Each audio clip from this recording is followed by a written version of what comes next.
It was like in the 60s. In the what? In the 60s.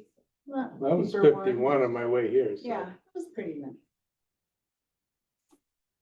Not super sunny either. It was cloudy and so it's not a good time of year to go because I think it gets a lot worse. Yeah, we've been in Arizona in the spring. It's beautiful. Yeah. It's nice. Lots of stuff is blooming. Nice to be home though.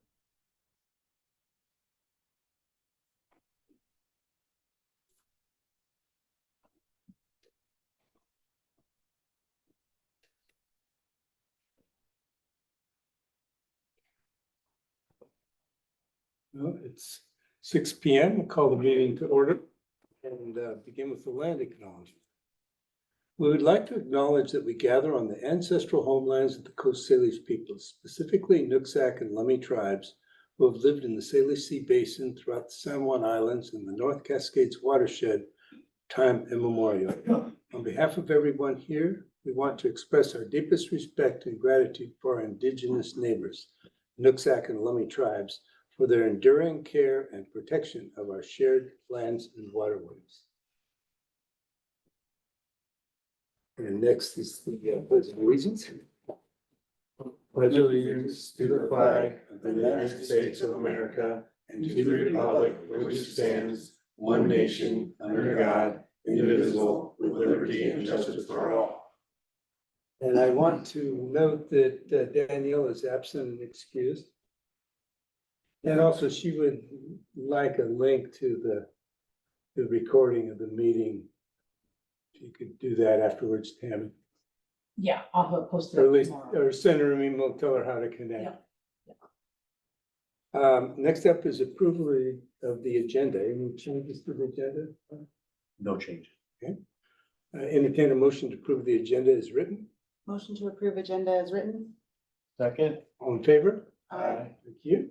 Go to the order. Okay, I have several things for the good of the order. I wanted to talk a little bit about the outdoor ed programs that we have. And what caught my eye this last week was the Snow Goose field trips where Holly was taking the kids out on the Snow Goose, which is that 63-foot motor vessel, steel hulled, and out on Bellingham Bay, and they get to dip the nets in and look at organisms and look at water and the turbidity of water. I want to make sure everybody understands what turbidity is. So cloudiness and all that science technical term. But Camp Centura and Mountain School, I mean, what a great, rich experiences that our kids get to have, elementary, middle, and high school in our beautiful area up here. It's just outdoor ed is something that I think we need to talk a little bit more about because it's great experiences for our kids.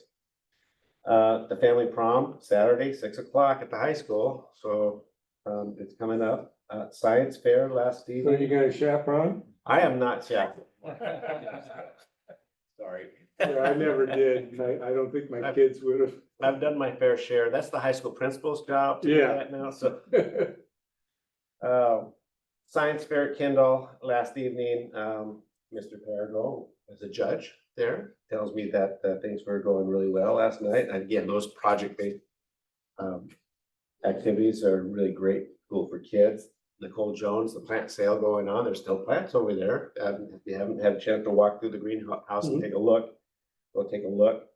I also want to talk a little bit about the calendar committee. It takes a lot of work to put a calendar together. And we have about 12 people on this committee. PSC, MBEA, non-rep, and I just want to acknowledge those people that are on the calendar committee doing this work and trying to put together a calendar for the school year. Michelle Anderson, Angie Bass, Taylor Caffell, Jennifer Forbes, Lindy Jewell, Scott Mann, Nick, Leanne Penke, Marla Reimer, Paul Spring, Sarah Strachilla, and Madison Stump. So thank you for putting together the calendar and all their expertise and thoughts around that. We did put a link out to our community and we had, I think, 60 total responses back to the survey. So it gave us a pretty good idea of what some of our community people want to do around that. And then the calendar committee will come back together and finish that off. Kindergarten registration, just the latest update that we have. We have 23 kindergartners set up registered for Acme, 34 over at Harmony, 35 at Kindle. So not too bad. We're getting there, and we're still really early in that process. And I passed around some brochures. Katie Cotton over at the high school put these together for us. And I've talked a little bit about recruiting for our school district in the elementary schools and all our schools. So Katie put these together for us. We're just going to take these to It's a early learning event. early learning event Saturday, and just pass those out and talk to them. But I think if our schools have some of these in the main office there, and we start talking a little bit more about what we do in our schools, we might be able to recruit a few people to stay. So, Very nice looking, yeah. and that's all I have. Well, thank you very much. Pass these along here. So, next up is the consent agenda, and entertain a motion to approve the consent agenda. Motion to approve consent agenda? Second. All those in favor? Aye. Thank you. Information from audience. Tammy, do we have anyone signed up?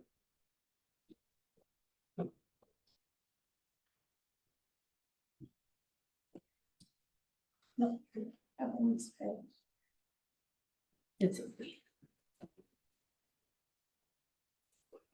So we have no one signed up. Anyone wish to speak that's not signed up?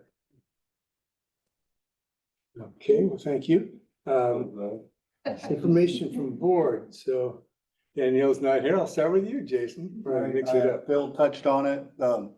My son been helping out at the greenhouse and hearing that and seeing that, and that's a really good thing.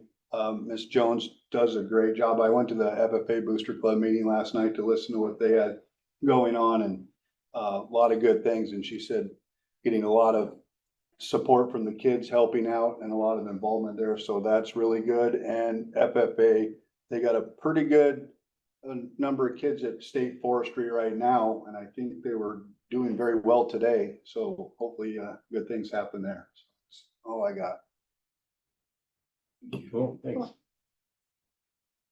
Well, I remembered what I was gonna say last meeting but I forgot about, but I got to judge the FFA public speaking thing, not the extemporaneous, it was the other one. I can't remember what it was called, but it was, really fun and I had a good time and they did a good job. I can't believe, that they just come up with that stuff off the top of their heads. What is it?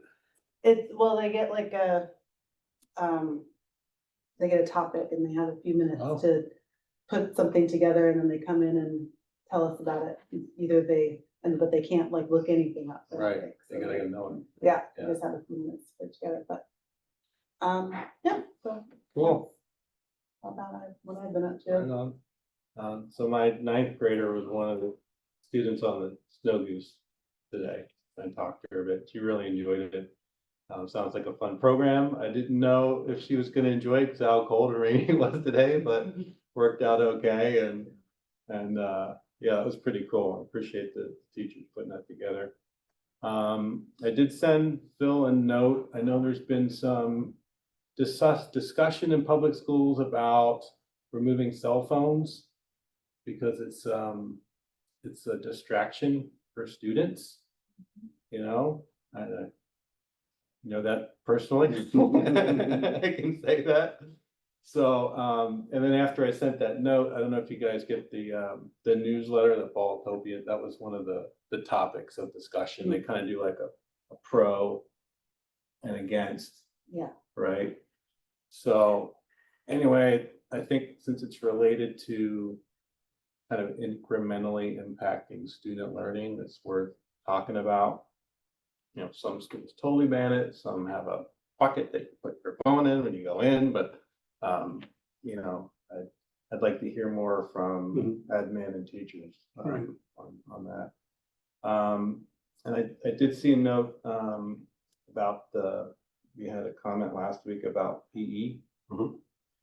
So yeah, you know, I think I'm hoping we'll do what we can to meet that. I know it's a challenge, but you know, it's one of the main areas of education, right? So you've got classroom education, you should be teaching values, and physical education, right? They all kind of go together. So just want to make sure we keep that on our radar and keep working for a way to meet the, and it's not just about meeting something, I think there's actually value there. Sure. Yeah, that's the main thing. Yeah, that's all I had. Thank you, Ed. Thanks. Also, so Ed and I attended the meeting with Mount Baker secretaries, listening session, one that we've had ongoing periodically for some time. Just a chance for them to keep us up on their concerns and not any decision making or anything like that, just listening. And then I was also asked to participate in the Washington State School Directors Association Executive Director Search Focus Group. So had a little over an hour meeting with the search consultant to talk about what's good, what needs improvement, what we should. Unfortunately, Tim Garshaw is moving on from WASDA, and I think everyone in the focus group said, their preference was that Tim would stay. So I think Tim is a hard act to follow. So, but I also wanted to point out that WASDA has sent a link to a survey on the executive director. So that should be in your district email. Look for that and fill out the survey. The search consultant's only spending about a 10-day period getting input from WASDA members and other people. So good to get that survey taken and sent off as soon as you can fit it in. Nikki Kuklinski sent me an email that the Pet Partners dog evaluation again this Saturday. And did you see, if you're interested, did you see that email? I did. Okay, so if you're interested in stopping by, get a chance to see the evaluation in progress, the process. And that's all I had. So, next up is Athletic Director Ron Lepper. If you could come up here, and we're very much appreciative of the work you've been doing, Ron, and wanted to give you a chance to describe what you're doing and give a chance to the board to touch bases with you. Perfect, yeah. So a little quieter around here tonight, so not so much pressure, but last time I was here, we talked about the importance of athletics overall in our school district and in the educational process. And knowing where we're at right now, I was asked to cut $130,000 out of our athletic budget. Okay, so just, that's a lot of money. Mm-hmm. The athletic budget that I had to begin the school year to work with was $180,000. So that's a 72% cut. So I don't know if there's any other program in the district that was asked to cut 72% of their budget. So I just kind of want to make sure that we understand that that's a lot of money to kind of sift through. Working through this process, I thought I was done, but I'm not quite sure yet. So I started doing some numbers again, but I'll have it for Mr. Brockman here next week. My recommendation on that with the numbers. But two major foundations for me tackling this issue was there's two major foundations. Number one, no one did not want to cut any sports, and I did not want to cut any coaches. Feel like that is the linchpin for the success is the contact between the coaches and the students. So with that in mind, here are some things that we did. We were going to have a freeze on the current coaching stipends that we had for this year. We're we're reducing stipends, FTE stipends in sports that were overstaffed. There's a couple where, like, you project a budget and you don't get as many kids as you thought. Okay, and we've always kind of kept our coaches there, but moving forward, I've already talked to coaches whose stipends will be cut in half from a 1.0 to a 0.5. So we still want you here and stuff, but if that's not possible, then let us know and moving forward. Also, if we have, like, for example, this year in boys basketball, due to some factors we haven't seen since basically I've been here, which is 30 years, we didn't have a C team basketball team on the boys side. So if that's the case, then the C team coach, the stipend would be cut in half, still be part of the program. So we expect to have a program the next year, but that would happen like during the mid-school year. That would be a reduction there. Try not to limit or eliminate the travel that teams can do. Some of our teams struggled in competition close in hand, so they have to travel a little bit. And anytime you can get the kids away, see something different and be part of that. For example, softball, we had 5 of our 6 non-league games were on the east side of the state this year. 2 were overnight trips. There's a lot to be said for some of the things that can happen in those things in a positive way. Didn't want to eliminate that. So for example, our last football game this fall coming up, we'll be traveling to OMAC for a game because we have a week 9 bye, which it's hard to find a game at the end of the season. A lot of leagues have league games there when we had an odd number, so we had a week 9, so it's hard to find a game. So I didn't want to have those limited. Another thing was that we're going to reduce the amount of per hour that we're paying weight room supervision. Our training room supervisor is going to take a reduction in fees there. We still want to keep our weight room is something we have during the summertime, open to all students, and it's open on Tuesdays and Thursday mornings during the school year for all students who want to come through there. Right now, we've had a really good turnout this spring. It's been great, so we want to continue to offer that service, an opportunity for the kids. As we talk about the cuts, obviously you can't take $130,000 out of the budget and still operate.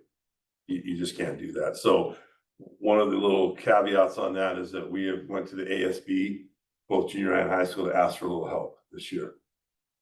Okay, so they're gonna they said that they're willing to do that, which will help bring some money back in for us that we can use to pay for things that we need to do. And so talking about what we need to do, the biggest thing is transportation and officials. Those are the 2 biggest things we do money wise in there. Okay. We did get a break on our transportation because we finally got thank you, Brian. We finally got a mileage that made sense for us. We saved over $3 a mile than we were previously years. That's a big deal. Okay. I mean, you think about that. And then the officiating dues have gone up, fees, which they deserve it because they put up with way too much BS, right? And doing their job, we can't have games without them. So those are our major costs that we have.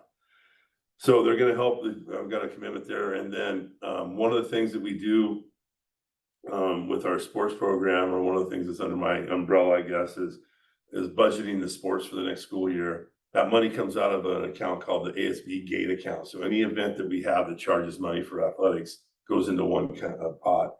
And then that money is redistributed to all sports, whether they bring money in or not, that money is redistributed there. So I'm old fashioned in a lot of ways, and I believe in squirreling stuff away for a rainy day, and rainy days here. So we've got enough to do that, and then use a little bit of extra money to help pay for some of the officials on that, along with the junior high ASB and the high school ASB helping out. ASB cards is the main source of income for our ASB. Not all, but a high percentage. I would say probably over 90% of the kids that buy ASB cards play sports. So giving some of that money back to them to help them to do that is what we're relying on. What else? Okay, so another thing is we're not no new uniforms unless the sports can fundraise for a couple years. I mean, we have a rotation every year. There's a set of sports that are up to money from the athletic budget went to help purchase those. That's going away for a while. Okay, and then we have a limited amount of money we can use on safety equipment. So we provide baseball, softball, football. Those all have some safety needs that other sports don't have, and the school district pays for that. So out of that $180,000 budget, part of that goes to that. And then we've, obviously there was a freeze on spending money. We had to buy some things that we need, paint, chalk, field surface, some fencing that we have to play. So we spent some of that this spring, and I have one more thing to go to the district office with, which they don't know yet, but that's gonna be, we gotta go buy some football helmets, because we have to get those reconditioned every year. And I'd rather buy 6 to 8, 10 helmets a year as opposed to spending 60 every couple of years. Buying 60, it just makes sense, that preventative maintenance there. And so, and then the reconditioning for those helmets comes out of money. So that pool of money is gonna shrink considerably to do that. But we wanna kind of still be moving forward with that. So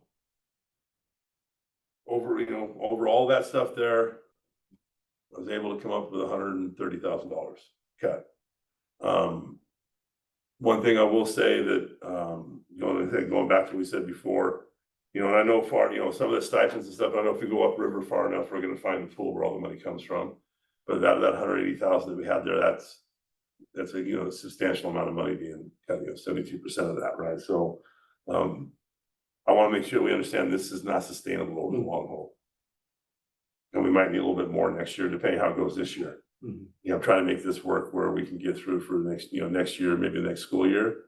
But if we're asked to make more cuts next year, it's gonna be a problem. And I don't wanna have to, I'm not laying any ultimatum down or anything. I'm just telling you, it's gonna lead to some serious issues for us. Okay, so, just want us to make sure we're all on the same page and being upfront and honest about it. Okay, right there. Excuse me. So a couple things, just, we know that, over 50% of our athletes, our students at our school participate in sports. As you came in tonight, you saw track and meet going on. You guys talked about that. We have other activities going on there. But again, I'm right for tonight, it's just all about athletics here. There's all kinds of studies done. I know Danielle did it when she was, said about last time I was here about all the benefits of that. I just got 2 kind of personal ones for you. No, or 3, I got 3 things, sorry. Number 1, athletics is not about varsity. Okay, it's about our C teams, it's about our junior high teams, it's about our, JV teams and stuff. So it's just not about the varsity. I know they get the majority of the limelight because that's what people go and they hear the scores and see that stuff. That's what they cover. Currently in the softball program, we have a female student who was definitely going the wrong direction, to be polite. And I had her in class and I just basically come up to her and I said, hey, I see you doing some things in my class here. Why don't you think about softball? And it's like, well, I never played before. I said, I don't care. That's the coach's job to teach you, right? So we get her out. She was failing in all but one class, she was getting in trouble. She was a frequent flyer to the office, among other things. Since softball started on February 28th or 26th, whatever day it was, she's passing all our classes. We just did another grade check today. She's still passing all our classes. She has not been in the office for any trouble. You talk to her, ask her about softball, and her just face lights up. It's just one of those things. This is real right now. And the expense we pay for her to play softball saves us a lot more than if she wasn't in school for the state getting FTEs. That's just, I love talking to her, and I talk to other teachers. And as soon as I mention her name, they go, "Oh my gosh, she just it's this kid is she's plugged in right now, and it's awesome." And then one other thing about the lower level teams is the year that the first year we made it to the state championship finals, we had 6 athletes that started on that team. That if we didn't have these lower level teams, would have been cut, and they wouldn't have that opportunity. We wouldn't have been there. So I know when other places are cutting junior high and stuff. That's why I said we'll go back to it. We weren't going to cut any sports. I know there's a lot of rumors Mount Baker's cutting junior high. I think part of that is Mount Baker Middle School and Mount Vernon cut sports. That's not us. We're junior high middle school, so I had to deal with that quite a bit. But this is huge. But it's probably in all my years of teaching, this has been the most stressful 4 or 5 weeks trying to go through this and bouncing ideas off people. And I had a meeting with the coaches the Monday we came back from spring break and was just upfront and honest about it, laid it out. This is what I'm looking at doing. And so they knew, you know, it wasn't a surprise. All of a sudden, hey, here, I guess this was happening. You know, it was upfront and honest with them. Cutting stipends, reducing stipend actuals, that was on the table. But I think we have this worked out right now where we don't have to do that this year. But I, again, strongly suggest that we don't make these kind of major cuts next year in this department because, again, $130,000 is a lot of money to reduce. So if I have any questions, Yeah, board members, I questions, would comments? be more than willing to Go ahead, answer them for you. Ed? Those cuts are effective for the next school. Yes, it's next school year. I just want to thank you and everyone that kind of worked together to put that. It's quite a bit of sacrifices there for our athletic program. So I think that just says a lot about our community and the interest of people, and I think that's awesome. And you know, we've got work to do on our end to come through for everyone that made those sacrifices. Thank you. Brennan? As a former bad girl in high school, thank you for getting that girl into softball. I think that that's great. And it really proves how important sports are. Thank you. I just go home and my wife will say, hey, how's our adopted daughter doing? So it's, yeah, it's Thank pretty you. cool. Yeah, thanks for all that. That's a lot of work and bad work, and I'm a fan like you. Sports is huge for the kids. They need it from every level, from the bottom to the top. It's huge in life, as learning team skills and individual skills at the same time. So, yeah, thank you. And Ron, I wanted to say, I thank you very much for your work on this. I know that this puts you in a position that was uncomfortable and not one that you've been used to. And I think you took that challenge seriously. And you're carrying out our mutual interest in protecting the student athletes, which is the bottom line. And I recognize, you know, when I heard the level, I recognized that it was not going to be a sustainable number either. And so going forward, we will have to work on that to come to, you know, that's our goal across the district in all programs, to work our way to a sustainable budget. So I really appreciate you going through the detail on this so that I think the board understands from the inside what that means, and it's a challenge for us to incorporate that in the rest of our thinking. So, and I've always shared your same opinion on the C teams. We've had proposals over the years that I've been on the board when we've had financial challenges to cut the C teams, and I said, come back with a budget proposal that doesn't include cutting this, because that's probably, to me, the most important is the kids who are kind of on the edge of being able to participate. And I think you described that really well. Okay. And so I think we have a mutual understanding of that. So, and I appreciate everything you've done over the years here, you know, both for the students, the athletes, the culture of the school, and of the district as a whole. And that's quite a legacy you've built. So I want to recognize that too. And thanks for coming here tonight. And I think it really helps to have that connection. So Phil, I'll let you. Just real quick. He's one of the most professional people I've worked with. Mhm. I gave him a task. He said, okay, he went and did it. He's been collaborative. He's coming into the office. He's talked with us. Yesterday I was down in Cedar Woolley for the softball game. And on my way in, I was talking to some of my friends down there that I know. and they mentioned Coach Lepp.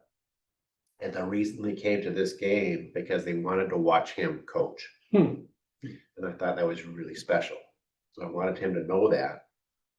Even though it was a good game, it's, top teams. We lost. Teams. We But I thought it was really great to hear why they came. They came to see the game, but they came to watch Coach Lepp coach because he's a good coach. Well, on that same note, remember the girls' state championship basketball? Yep. You remember it better than I do, because you were, and you took on the assistant coach position. I don't think, you probably knew where the baskets were and what the ball was supposed to go into, but it wasn't your sport. But what you knew is how to motivate young people to success. And that is what made the difference. And I always think of that, and it's quite a remarkable thing. Thanks. I Yeah. know you don't like getting praised, but I mean, it's, you never know how it's gonna go when you step into those shoes, 40 years ago or whatever it was. Yeah, I actually started coaching in high school, youth baseball, but you just never know. But it's obviously, as I get older, I'm starting to get a lot more people ask me how much longer I got. I said, I don't know, one morning I'll wake up and say I'm done. But I don't know, I just don't, it's hard, and my wife kind of looks at me, but it's like, it's hard for me to identify with anything else, that's, And you guys saying that, I want to also publicly just, my coaches, I say my coaches, that our coaches here,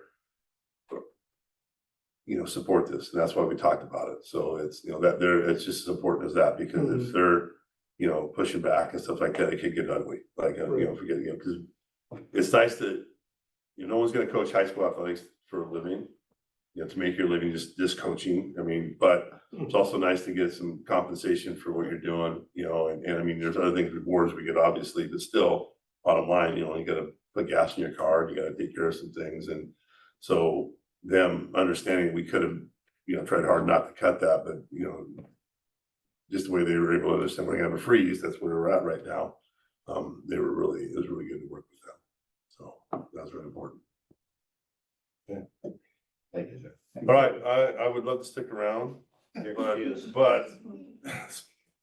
we have. wedding anniversary night, I promised my wife after this I'd take her for an ice cream. Oh, wow. So, okay. Well, All right, guys. Thank you. Okay, next up is the highly capable program, Bridget.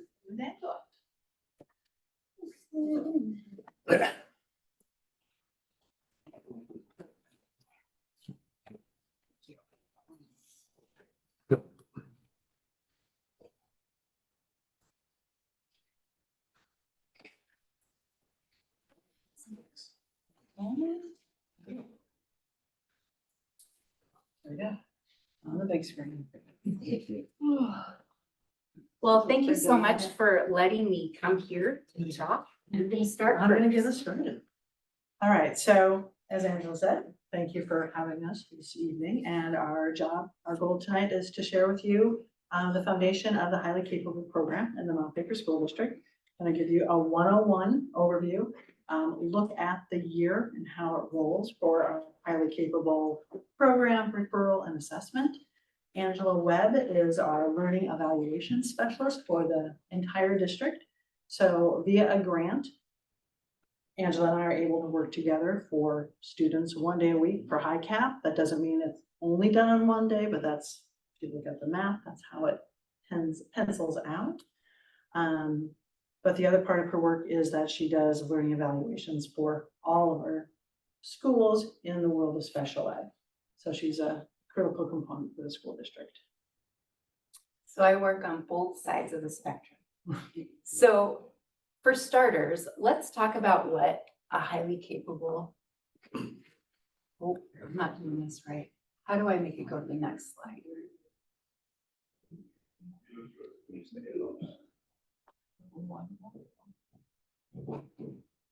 There we go. Oh, that's too far. Can we go back one more? Oh, that didn't turn out the way I thought it was going to. But that's okay. We'll be just fine. So what I wanted to talk about first was what a highly capable student looks like. And I think a lot of us have preconceived notions that a highly capable student is going to be someone who gets really great grades and who has fabulous behavior and is just really good at doing the business of school. Well, that's not necessarily how it goes. Typically, what we look for in a highly capable student is one who, on a measure of cognitive abilities, will score at the 97th percentile or above. That's not a lot of people. Okay, our highly capable students also don't necessarily always have the best grades or behavior. Oftentimes, students who are highly capable just like to learn things because they like to, and they don't necessarily buy into what the school day looks like. And so grades aren't something that necessarily motivates them. So you may not see a highly capable student getting straight A's. Sometimes our highly capable students are very nicely behaved, but many highly capable students have big behaviors. They feel things, they call it feeling the feels. They feel the feels very, very largely. And sometimes that translates to blowups in classes. Also, sometimes highly capable students get bored with the general education curriculum. And so they may have a tendency to act out. In the past, I think when I thought of a highly capable student, I thought, oh, this is going to be a student who's getting great grades and who's doing well all the time. As I have learned, though, it's not always how it goes. I have a chart here for you that talks about high achievers, gifted learners, and that's the same thing as our highly capable students, gifted learners, and creative thinkers. Now, our gifted learner, like I said, is the same as a highly capable student. And you see on the board, I have some of the categories as well. A high achiever, typically, like I said, is someone who gets good grades, who works hard to achieve, and you see in the middle, performs at the top of the group. They typically need 6 to 8 repetitions to master. These high achieving students are students who do well within the curriculum. If we think about our system of multi-tiered systems of supports, it's a triangle, right? And the big part of the triangle is that 80% where the tier 1 things work for those students. Our highly capable students, that top 3%, they're the little itty bitty part at the top of the triangle. And so that curriculum that works for most of the students doesn't typically work for them. If you see the high achiever, a general education student needs 6 to 8 repetitions to master. A gifted learner or a highly capable student needs only 1 to 3 repetitions to master. And this is very important to know. We had a first grader who was in the highly capable program, and she said that being in the general education classroom and having the same thing over and over again was like, and this is a quote, a cheese grater upon her raw brain. It was First grade. First grade. It was just so grating for her to have to be held back with the multiple repetitions that were needed for the rest of the class to master it. And so I think that's a really good explanation and a great point about why we need to have a highly capable program. So we're not grading upon the children's brains. You also see in my column there are creative thinkers. Creative thinkers are people who really question the need for mastery. Why must we even do that? Let's just think about what we want to think about and we'll be creative. But what we're focusing on are students who have the characteristics of gifted learners or are highly capable students. So they're beyond the group, they're self-critical, they prefer the company of intellectual peers. I think that's an important point to bring up as well. Most students enjoy the company of their same age peers, but with our highly capable students, we see that they are just thinking about things in a very different way. They may have extensive vocabularies, and when they try to talk to their same age peers, those kids just don't really get them. And it's kind of lonely. And that's why it's important that we identify these students and sometimes try to group them together within their general education classrooms so that they're with like-minded and similarly capable students. So my slideshow is a little off kilter, so now I'm going to hop back a little bit. All right. So in talking about our program, I thought, and Bridget really came up with the idea that we should go through a year at a glance. Now, I know that I'm starting in February, but that really makes sense for how we identify students. What we do in February is we do a second grade universal screener. That means we give all the students in the second grade the same assessment. This is a way that we can provide a more equitable system to identify students. A lot of times in the past, we would always use referrals to identify students. Other school districts did this as well. And sometimes those students are getting missed. Students of color were often missed, and students with behavior issues were often missed.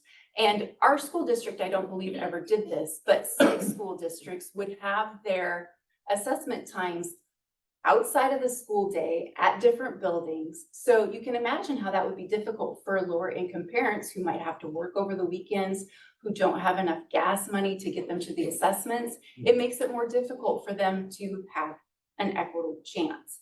And so what Washington State did is said, okay, we need to have a screener in the primary grades. You pick your grade, and we're going to measure all the students.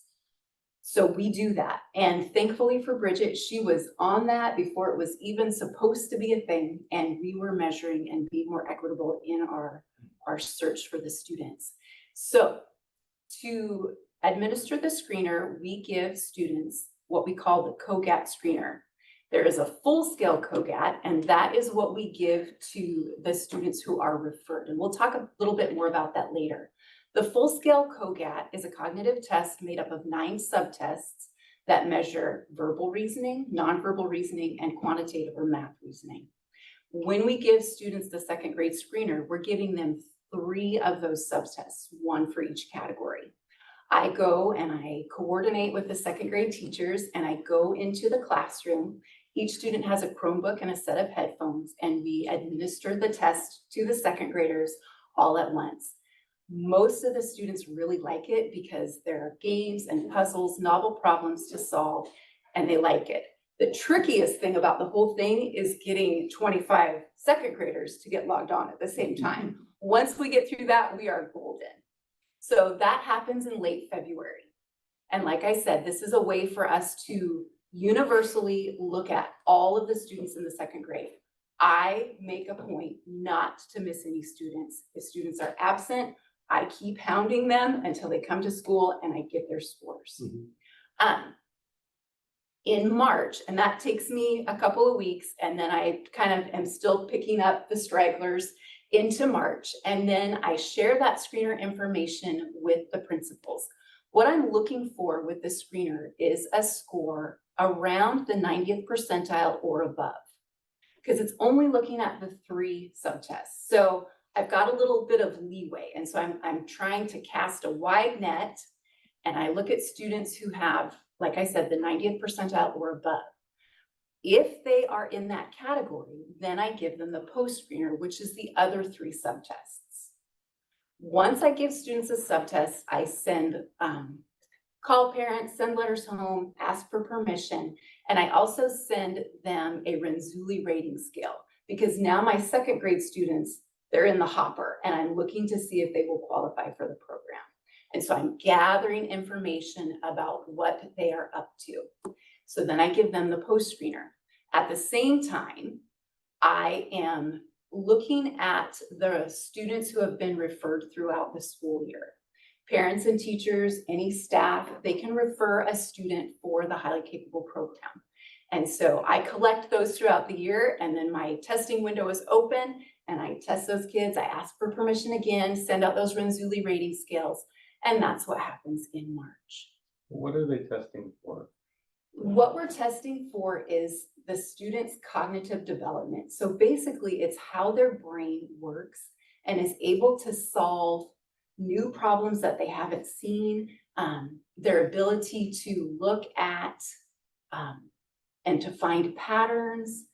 They're looking at students' verbal abilities, kind of measuring their vocabulary. So it's just like a measure of their cognitive Okay, development. that makes sense. Once students once students reach a certain age, it's like 8, 9, your cognitive score typically stays about the same throughout your lifetime. So it may change a little bit varying on the day because it's a snapshot at one time of one day, but it's pretty much going to be pretty the same throughout their lifetime. So we typically feel that we get a pretty good idea of where they're at cognitively. Our school psychologists, when they give cognitive testing as a way to find out if a student would qualify for special education, they will often, if the student has received, because they like to measure, they like to see if their testing is close to my COGAT screener. So they'll say, hey, Ange, what did so-and-so get on the COGAT screener? And I'll say, oh, such and such. And they'll be like, oh, good. We're only 3 points off. That's perfect. And that's to be expected. So we get really excited when it all matches up like that. And that's another great thing about the COGAT screener. Not only do we use it for the HiCap program, but we also use it for students who may be qualifying for special education. So it's kind of a multi-purpose tool that we can use more than once. Does cognitive ability and IQ track? I think so, yes. Yep. How does the screener deal with differences in culture, language, socioeconomic class, those sorts of things? Well, I think that's why this is one of the things that is recommended by the state of Washington to use. And when we are giving the screener, a lot of it doesn't really have to do with like vocabulary and language. There are a lot of like pictures with matrices where you would say, okay, this is the pattern that we're showing you. You look at the next picture and you will pick what goes next. So a lot of the language aspect is taken out.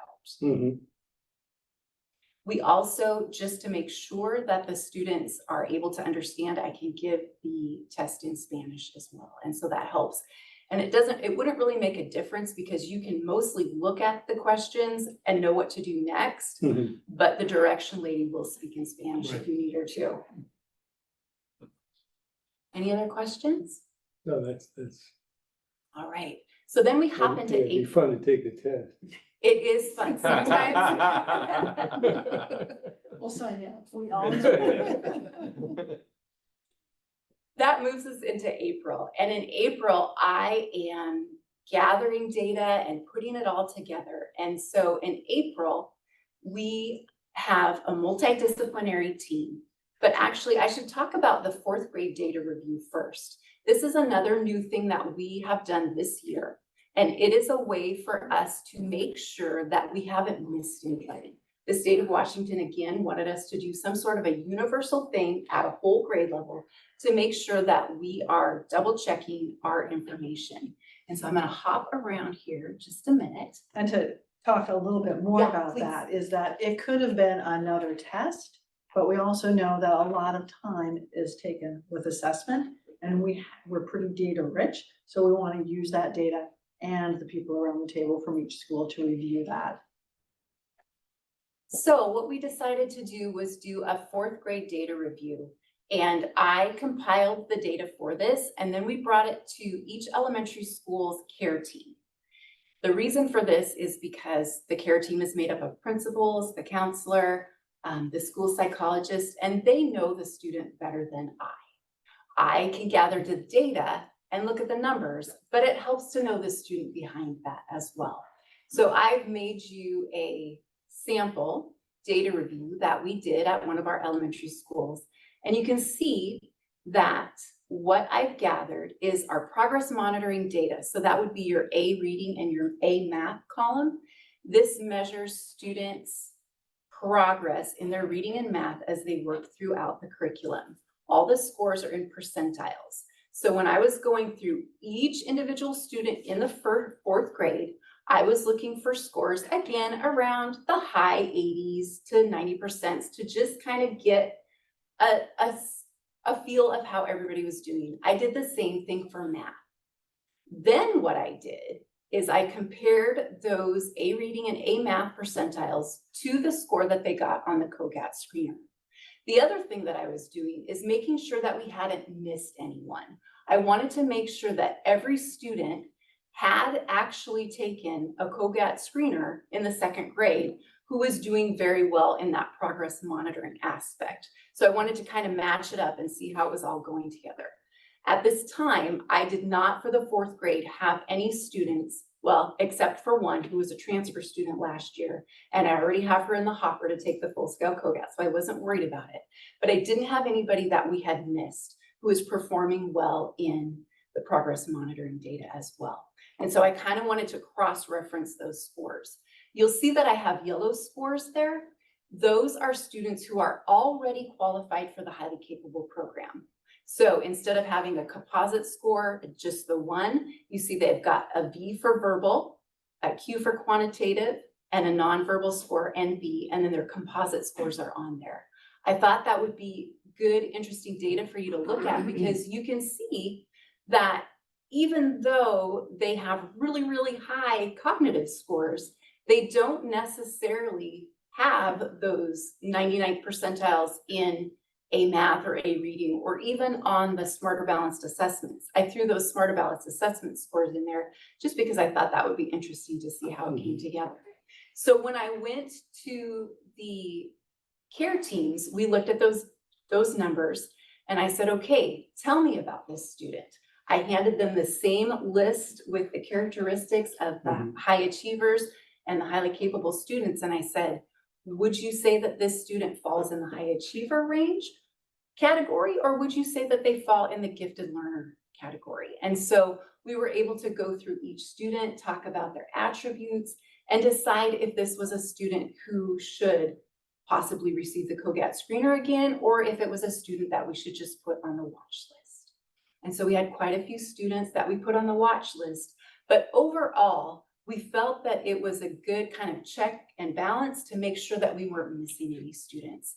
Another thing that I thought was very fruitful with this 4th grade data review is that it really helped teachers and administration to understand the difference in what a high achiever looks like versus a highly capable student. And so that was good work as well. So did all of those students go into the highly capable program? No, the students in yellow are students who are in the highly capable I see. program. Because what we're looking for, you see the 3 different categories, verbal, quantitative, and nonverbal. Right. What we're looking for is any one score in the 97th percentile or I see, above in I any see. category. Okay. And so those students who are scoring in, say, like the 54th percentile, they're beautifully average. What that means is they don't need that extra tier of instruction. They are doing quite nicely in the general education classroom. I think the number for student number 1 speaks well to that as well, because they have pretty good percentages for the progress monitoring. Right. They're doing well in the Smarter Balanced assessment. So what that tells us is that the curriculum that we're teaching to 80% of the students, it's working for them. They're doing well in The school. 54 is the composite number? It's just not, For the screener, yes, okay, because they don't get a full-scale COGAT I see, score. I see. Yep. Yeah. Yeah. All right, any questions about that? I'm gonna see where I'm at. Okay, so that was our 4th grade data review. The other thing that we do in April, after I finish gathering, is we have a multidisciplinary team meeting. That's made up of myself, our 2 school psychologists, and Bridget. And what we do at that team meeting is we talk about the information and the data that we've collected for those students who have been referred. So these could be 1st graders, they could be 4th graders. We also decide at that time about the 2nd graders who have taken the screener and the post screener. And so I compile a highly capable qualification worksheet.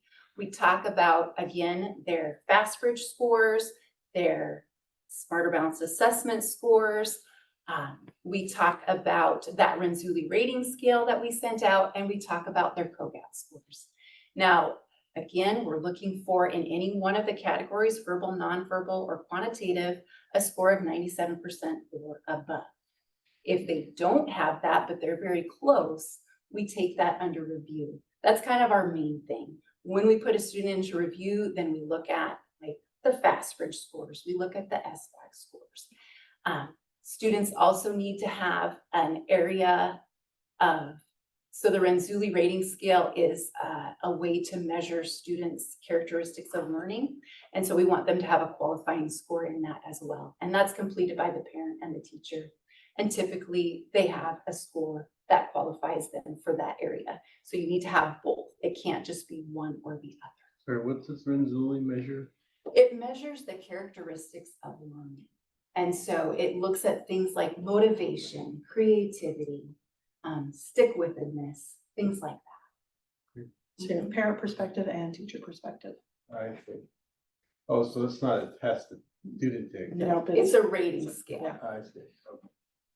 Mhm. And so then together, we come to a decision about whether or not the student would qualify for the highly capable program. And then that's a decision I'm thankful that we make all together, because then I have to contact the parents and let them know if their student qualifies or not. And they kind of know at that point that they were being considered. They do, because back in March, before I give the post screener or the full scale COGAT, I ask for permission and send out permission slips that have to be signed and returned Mhm. before I test them, because it's outside of the realm of the new school. Another thing that we did this April is, and it doesn't have to do anything with the qualifying part because the students in 7th grade typically are already qualified, but we alerted the 7th grade students and their parents of a scholarship opportunity. There was a Cook's Foundation Scholars Program that works with students who are high achievers and who have financial need, and helps them to navigate saving for college. It provides money for college. And we just wanted to give that information to our 7th grade students and parents. So I sent emails out to those people after Bridget let me know and said, hey, this is a great opportunity. And so we just wanted to make sure people knew about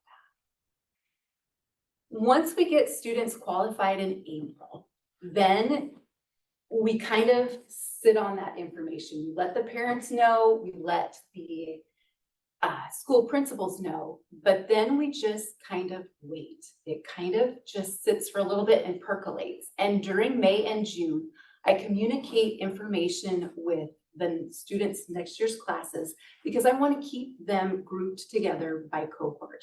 What I want to do is make sure that they have those same age peers within their classroom group. And I also want to make it easier for teachers to differentiate so they can cluster group those students together. And so I work closely with the school principals at elementary schools to make sure that my highly capable students can move together as a group. But the big part of this is when the students move from 6th grade to 7th grade. We wanted to have more to offer our junior high students. And so what we are making sure to do now is make sure that our students in junior high are getting placed in the right math class. We've got advanced math classes. And so we want to make sure that if this is their area of giftedness, they are taking those higher math classes, even at the junior high. The other thing that I tried to do and was very successful with is Mr. Bennett, our junior high counselor, was able to help me get those students in the same base camp and also in the same language arts class. This makes it easy for their language arts teacher to have a book club where they can read books that are maybe a little bit more difficult and have deeper concepts that they can talk about. It allows them to dig deeper and go further in their language arts classroom. So that was a nice way to do that. All right, let's see where I'm at now. Nope. There we go. So now we are talking about September when school starts. As Bridget said, I have two aspects to my job, the special education part and the highly capable part. At the beginning of the school year, the special education part isn't really hopping. We don't like to pull students out for testing until they've had a chance to get their feet under them in their regular classroom.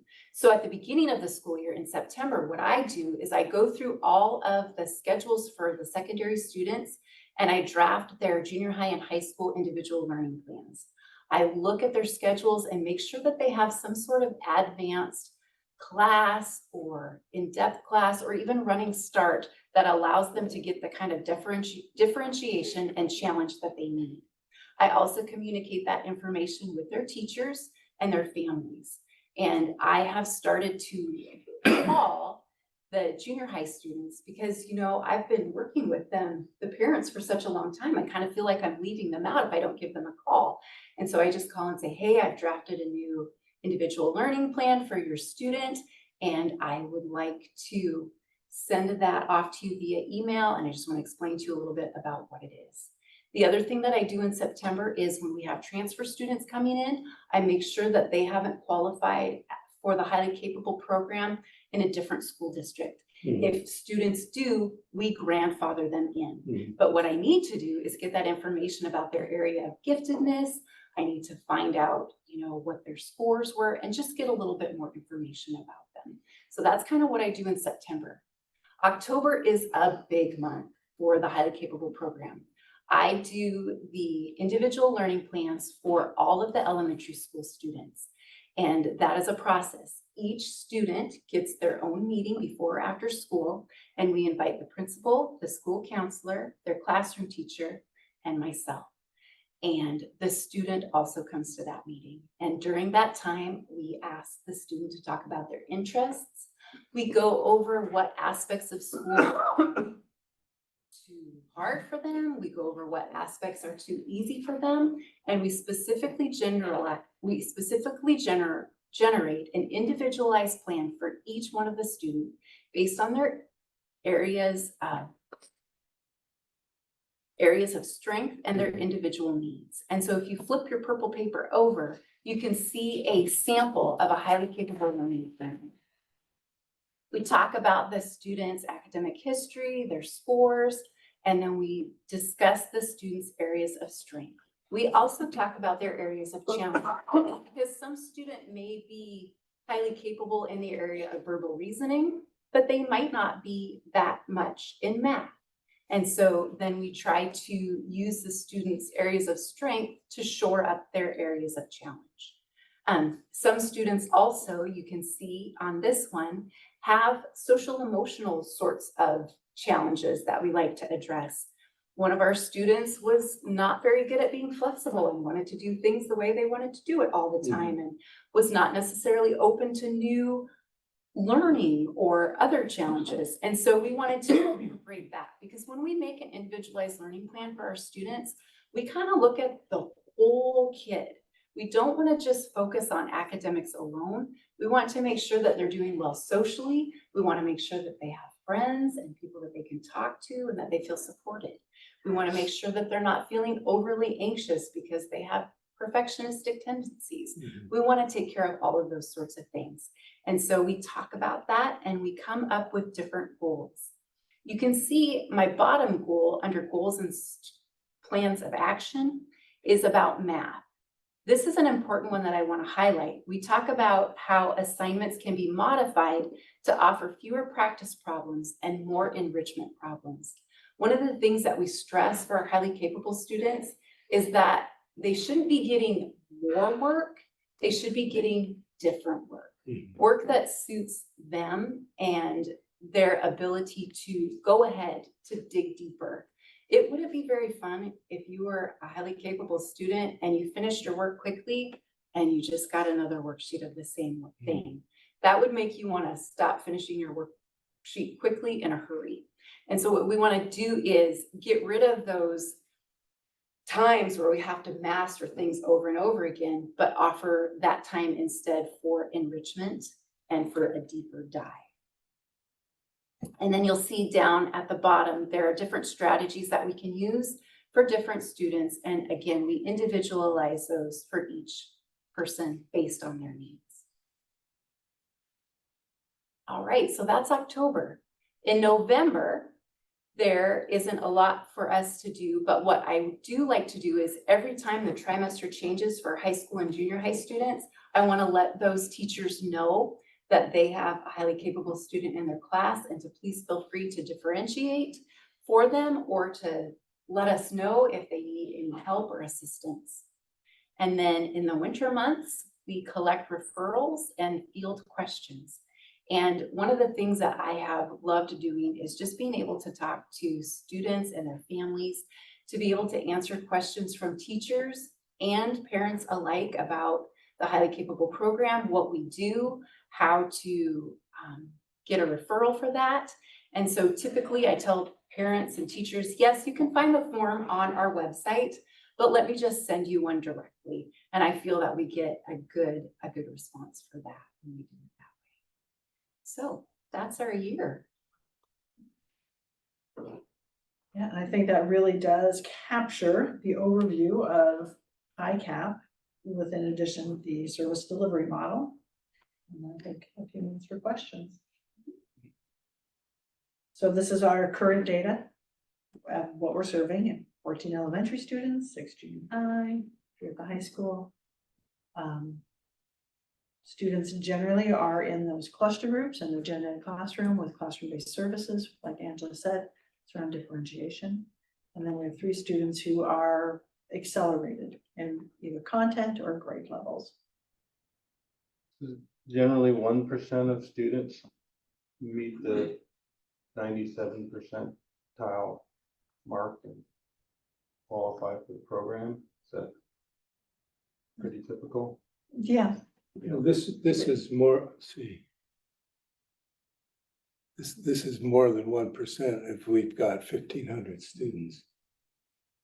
but it is low, right? So in the kind of the rigorous process of assessment and referrals. Maybe it's 1.5 or something. Yeah, Not a very. It's That's not not- 10%, right? It's- right, yeah.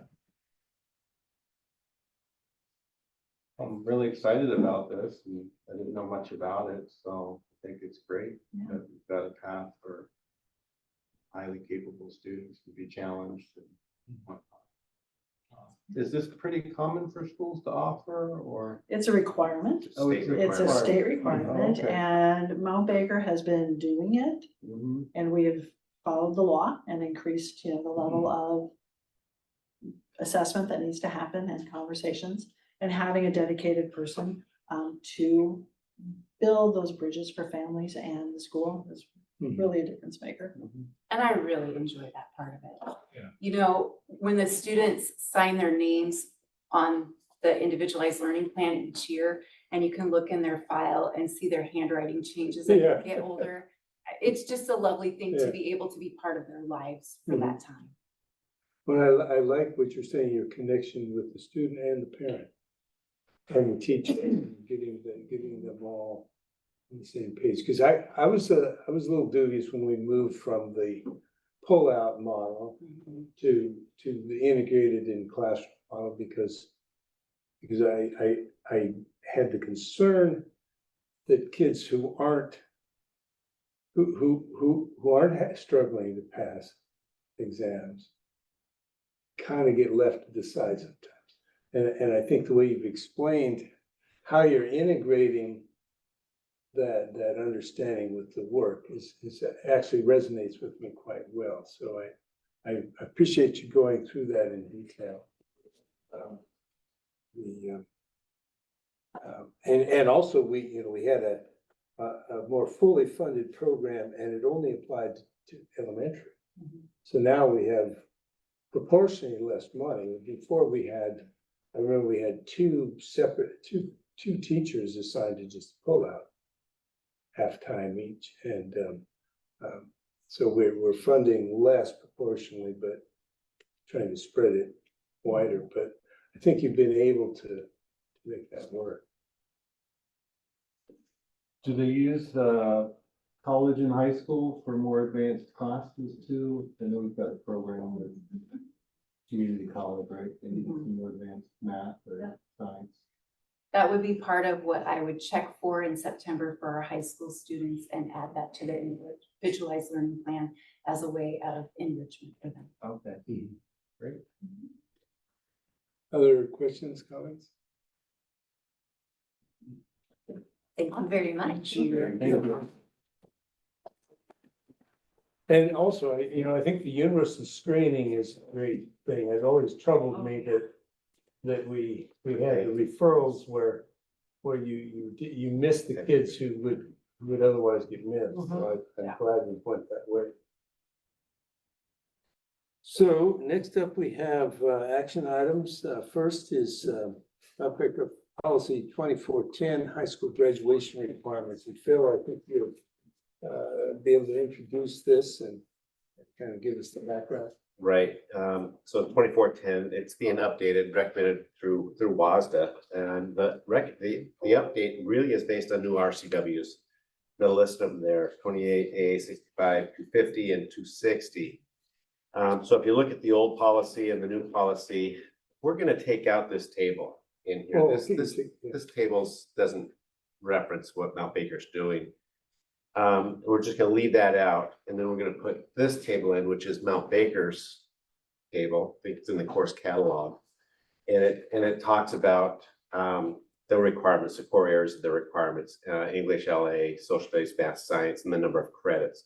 So this is what our kids see. So I provided for you, I think it's one of the RCWs, and it just talked about pathway options. Halfway down, pathway option established this section included providing student with multiple ways for students to graduate. So if they're not doing well on the SBAs, then we have test-based, course-based, performance-based pathways for students to follow through with that. One of the pathways could be a CTE pathway, as an example.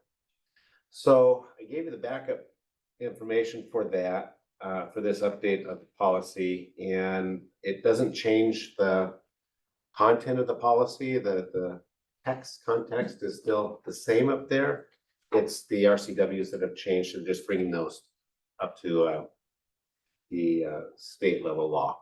So, And we're not changed, so in past years, we've changed the, kind of implemented over time changes in graduation requirements. This is not a change to the requirements, it's just presenting those requirements in a different form. and the pathways, and to acknowledge that we have pathways for students to graduate. So you can look at this table here, Mhm. and we're in the 5-period trimester day. So total required credits to graduate from Mount Baker is 28.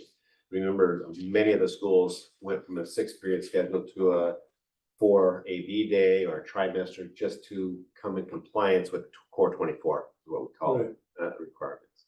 So that's 2410. Question? So, yeah, What happens if a student transfers in out of state in high school and they've missed the Washington State history? We try to give them Washington State history through, at least that, you might be able to ask Bridget, but what we've done in other schools is through civics or American government or another history class. There are components in that where we can get it to them. Washington State history is in the junior high, and it's not a credit bearing class, it's just a requirement that's checked off. Oh, I see. Yeah, I see, it's no credit associated with that. Okay.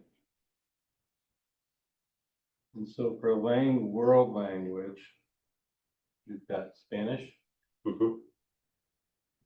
you can also get credit for language outside taking the test. Yes, Yes. And that should qualify for the same. many of our multilingual students take that test and are, They just test out of. they just test. Yeah, if they maybe have grown up with another language in the home, it oftentimes they can Other than Spanish, so it could be any other. Ukrainian. So it's called the stamp of biliteracy. Yes, Or yeah. language testing, so that happens June 3rd through 6th. Okay. Well, Testing season.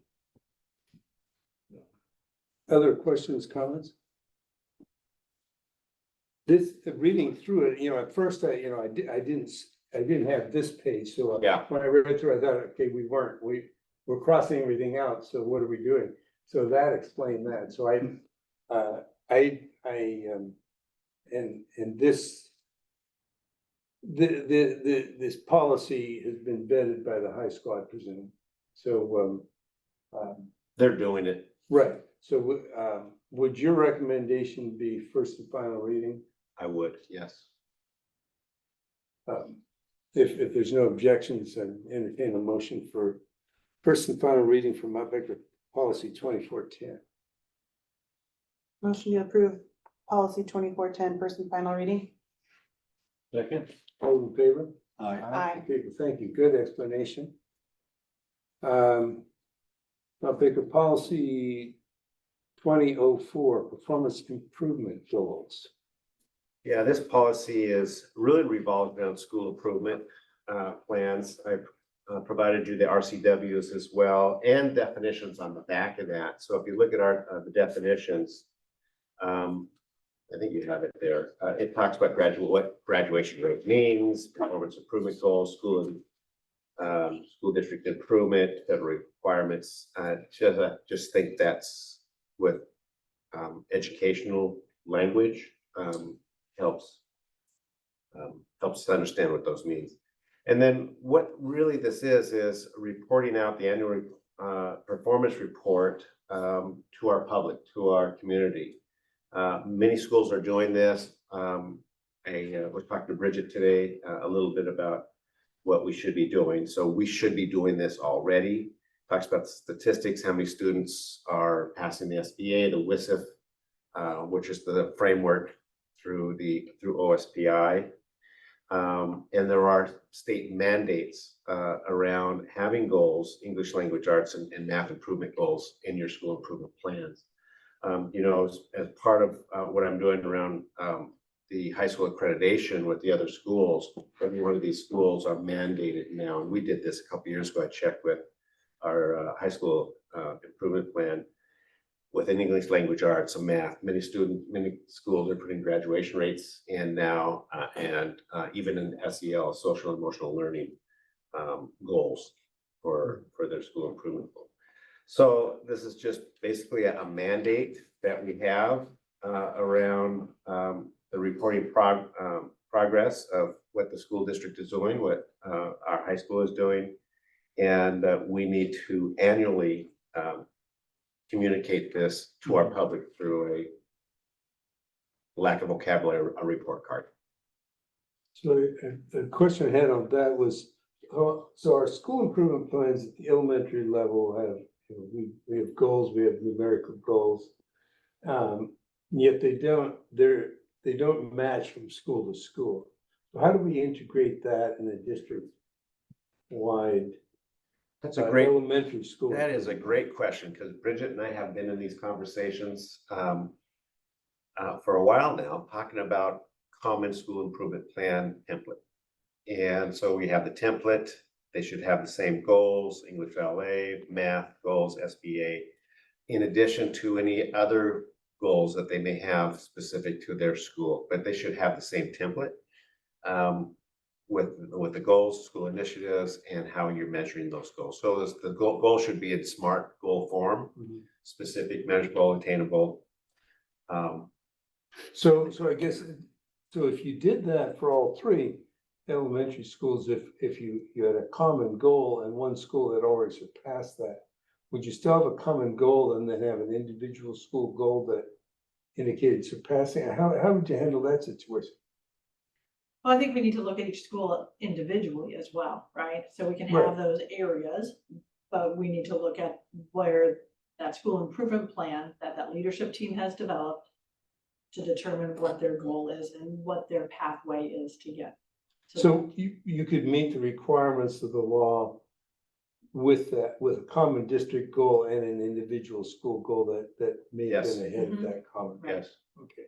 Yeah, and in fact, many schools have the district goals that all schools have to have, and then they have their specific individual school goals based on their data. So the main change to current practice would be adding that district-wide goal at the elementary level.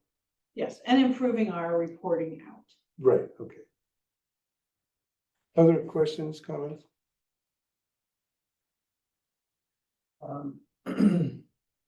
yeah, I think this is probably, of all the policies we look at, one of the most important. First glance, given how important it is, it did look a little short, right? Only a couple pages, maybe because it's referring to other things there. So I think this would be a good one for us to kind of spend some time on and really understand, because we've gone to the WASA training and they talk about how the board can better incorporate school improvement into our operations. We're not there yet. We're really focused on dealing with our problems right now, but, kind of understanding what our goals are and then touching on those throughout the year. I don't know how to do that. I'm just saying that I think there's something more that we should be doing. I don't know that just an annual report card is the proper iteration time for this. It seems like too long to get that report card. I know that at least in our schools, they're doing assessments in the fall and spring. So I don't know why we wouldn't want updates that kind of coincide with that in reporting. I'd like to know, sure, students and parents would like to know. So, But wouldn't you think that that would add to the workload? That's something that we're always trying to be considerate of. So asking for multiple reports throughout the year seems like a little bit putting a lot of stuff to do. Yeah, we do oftentimes get mid-year progress, from testing results, for example.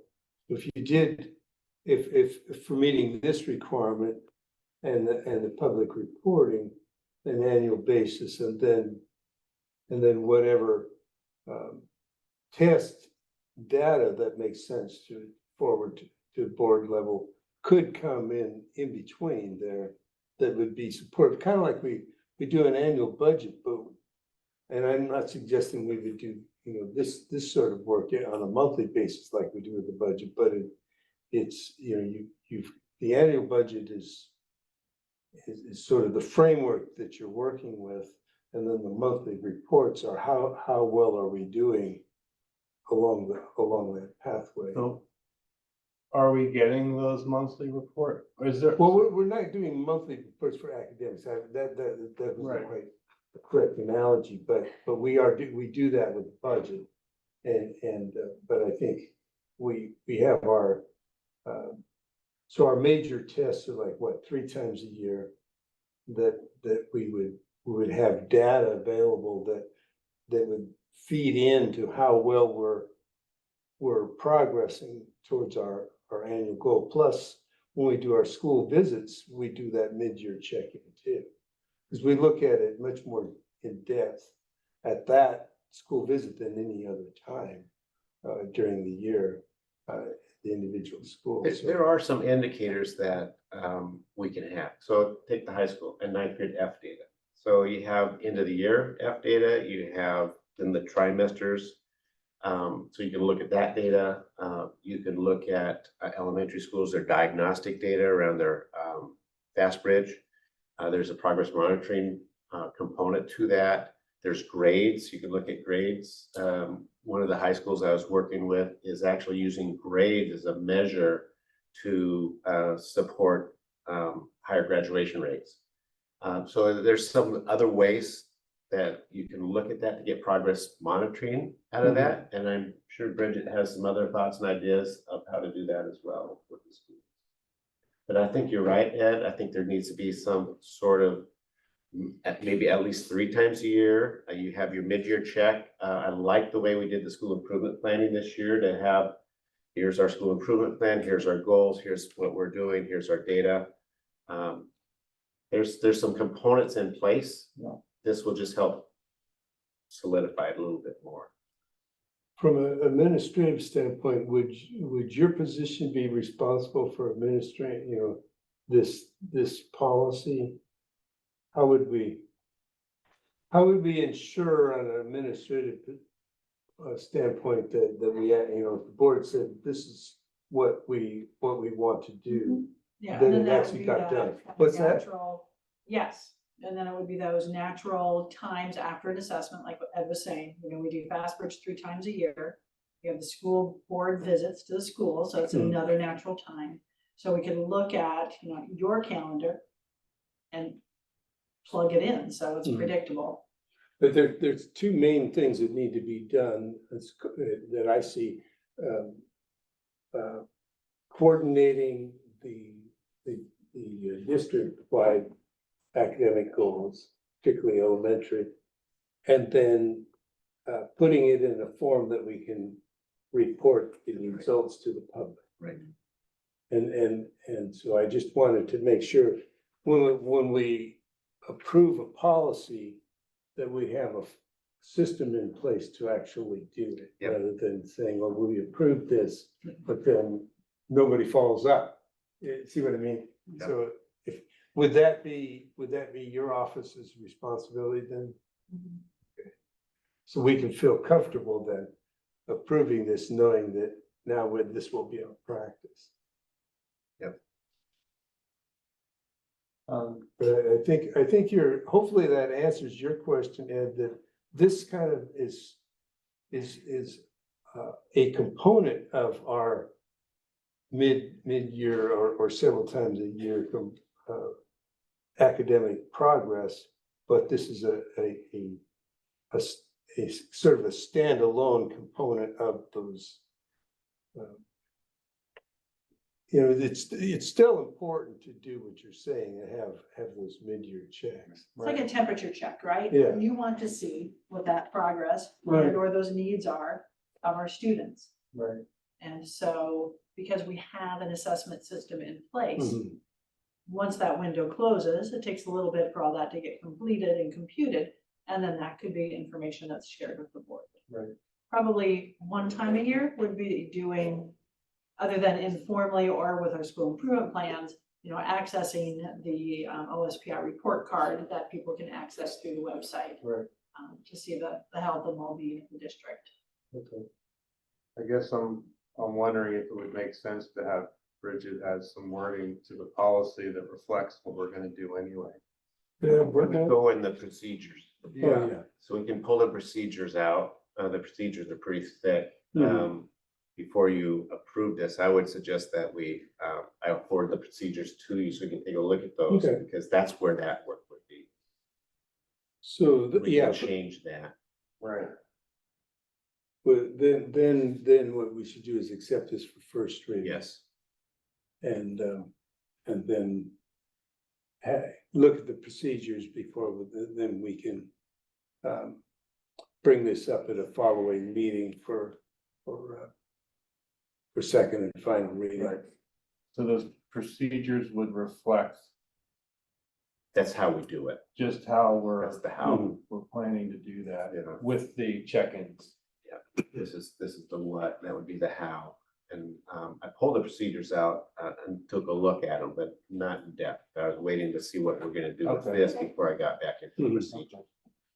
Part of it is that, I mean, I just got this on, when did I get this Tuesday, Mhm. right? So it'd be nice to take a little time to So read through a little bit. and- I propose we'll table policy 2004, and then after we get procedures, we can bring that.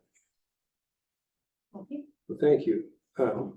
Next up are reports, Director of Finance report.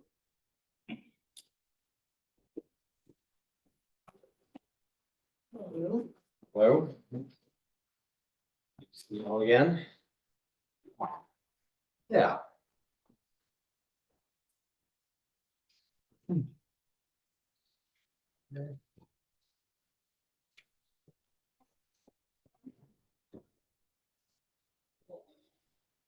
All right.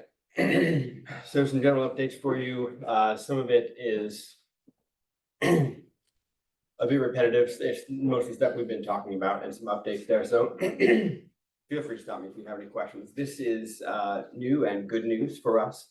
We had talked about the apportionment advance and the repayment schedule. They actually managed to change the WAC just a few days before they took a big chunk out of our April apportionment for our first payment. So I worked closely with OSPI. The Washington Action Code got changed. We now owe that the new repayment schedule is not dependent on whatever we decide and send to OSPI. It's not made for each individual advance. It's 50% in June, 50% in August. So that's great. May and June are pretty tight months, and we were looking at a really tight turnaround for the loan from capital projects out to the general fund. And with this new repayment schedule, we won't need that loan until perhaps June. So let's stop it for later, but this is good news for us. And also working with OSPI and relooking at the RCW around this, the RCW talks about a report of the interest earned on this money that we're holding, because we're holding it instead of OSPI. So my assumption was that report would then generate a payment that's not interest per se, but it's recognizing the interest we earned that they didn't. But they are looking at it again, but they do not intend to ask for any of that presumed interest earned. So it was a surprise to me.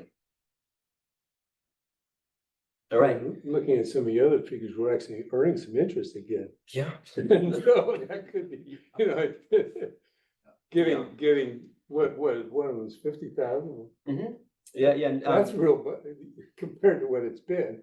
Yeah, yes, my next hurdle with that has been working with the county treasurer. There are other treasurers who operate differently. Mhm. Our treasurer wants us to hold more money in cash, just in case all of our warrants were cashed all at once. Other treasurers will do that, the transfers from cash to investments automatically. But it's up to kind of for me to do that without getting reported. I get a report once a month, but the balance has changed. So there could be more invested if the county treasurer would let us manage that a little differently. So I've been asking for that, but I haven't got them to move that. This you've received Tammy, did they get the handout? Okay, so you received an advanced copy of the resolution. Oh, did it print out with the markups on it too? Sorry about that. Yeah, you don't need the markups, but that's the resolution without the red and yellow there is what you'll see in May when we do this. I just wanted you guys to get those terms in advance. So we're working with the treasurer on this. You'll see there that the interest is calculated monthly on the net earning of the investment pool, and it's due with the maturity of the loan. So whenever we pay it off, we also owe interest, but we don't need to make those payments monthly. Right, so I had a question on the first one. Yeah. State forest funds, does it matter that it's state forest funds within the capital projects fund, or is that just the? It matters to taxpayers, Okay. I think, because this is not the levy money they approved for specific purposes. Okay. Yes, It's So- non-tax dollars. correct. Non-tax. Money from state forest revenue from timber sale. I see. Yes. Okay. So, Not that we've gotten more money from timber sale. no, that's coming up in a little bit. You'll see Okay. exactly. how This much is, we got. this is what I call glacial money. It's left over from the last ice age. Yeah, Until- I tracked it with Until we OSPI can, and Ben you know, back to I'm working hard to turn that around. I think I'm on 3 different statewide committees now working on state and local Right. forest revenue, but it's a challenge. And the political climate's stacked up against us, both locally and statewide, so, but keep battling away. Good question, though. I think it does matter. Okay. Matters to our taxpayers. I should know that part of the Hopewell Grange sale will also probably be loaned out. But we'll see what that full amount gets when it comes. So. Also, we can repay it anytime, but it must be repaid within 365 days of the funds being transferred. But also we can take a new loan in the same day. So take one off, get a new one, start the clock again. And it does not affect the fund balance. We still will run a negative fund balance. It just gives us cash on. So not much new in there, but we got the official language from the county treasurer. This came from them. We didn't set the terms ourselves. That's important for the way this works. Hey, the legislative effect on funding. This is something we talked about. Remember, we talked about how we had about 475,000 in unfunded MSOP costs, and we gave that sheet to our legislators. They gave us $26,000 to cover that. This is less than half the paltry amount that I had calculated in my head. And this is just I looked at apportionment because all those changes took effect in April. So there'll be more changes that take effect next year, but this is what they did for us for now. I did meet with our with the 42nd district's senator and one of the representatives recently and told them how disappointed we were at them not getting 70,000 instead of, I told them the figure of about 200,000, so I was wrong by 100,000. And I could be missing something, or maybe more's coming in later, but this was I don't comparing the April amounts to Yeah. the March amounts, and that's when the change took effect, so that's the difference. It's more, right? It's more than we had in March, but it's, Did you also ask the state legislators why our timber revenues are being held up? We don't have enough money? Not at this meeting. I have, I brought that up. They know how dependent we are on that. And I did, but I think that's a different issue. I will hopefully plan to get I'd like to get representative from the local DNR to have chart out what they see for timber sales over the next couple of years in state forest, so we can see what's coming down the pike. But we're bringing this right to our next slide, because there was a discussion, and I know this is not new news, but Ed, you had asked, why I kind of took it out of the revenue forecast. It was in there for $250,000 of revenue, and so far we've received 12. That's why I took it out of the revenue forecast. I am seeing more logging trucks going down Highway 9 with red dots on them, which is signify there are designated for school districts, but we'll see. yeah, it could be common school. Yeah. We'll see what it comes up with. But that's what it is, out of the revenue forecast, and we're looking at that. Yeah, the difference there so the difference in 21-22 is, it has to do with the and 2021 has to do with the sustainable harvest calculation. 10-year period was over harvested the first 5 years, and so they had to under harvest the second 5 years. The 22-23 and 23-24 is primarily due to the county council request for pause on already planned timber sales that we're going to be funding. We're going to be funding us at about the $600,000 level, and then For the 23-24 school year, 600,000? both of those years are impacted. So, like, not new news, but because it came up, I wanted to give an accurate report. But this really shows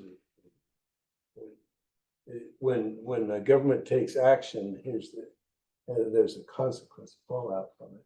Especially when other revenues are drying up and Mount Baker doesn't get other, a lot of Right. school districts get LEA, we don't get LEA, so anyway, it's frustrating that there's the thumb on it. Any questions about any of those, just general business items?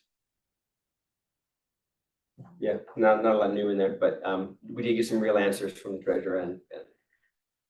All right. So there's our fund balances, our cash balances. The fund balances are reported in the budget status report that you all receive and is posted on board docs. Will be posted to the website under the financial tab there. How much of that fund balance is money that we're loaning to ourselves? Loaning to ourselves right now. You mean the apportionment advance? Well, that 1.496 million, is that? The apportionment advance was 1.08 million. Okay. Mhm. Yes, so we would have gone negative last month without that. Yeah. But we would have bounced back this month. All right. A little good news in the enrollment report there, did tick back up a little bit, or maybe March just fell for whatever reason. What I added to the report there on the left side is the annual average FTE, because that's the number they use for actual funding. So just to show that our funding doesn't go from, if it was 15, 16 at the beginning of the year, and then it was 14, 95 in March. Our funding doesn't swing that much because it's on the annual average FTEs starting in January. Prior to January, it's funded on the budget. So they use one month, the number for each month, that's the Mhm. average. Yep, the average of the annual so far, FTE. Yep. The revenue coming in, you see the numbers at the bottom there? We try to get that orange to the top. Mhm. We're well on the way. You see expenditures as well. Try to not get that all the way to the top. And that's based on the budget, so I do think we'll do a little better than that. This is a comparison of revenue this year to last year.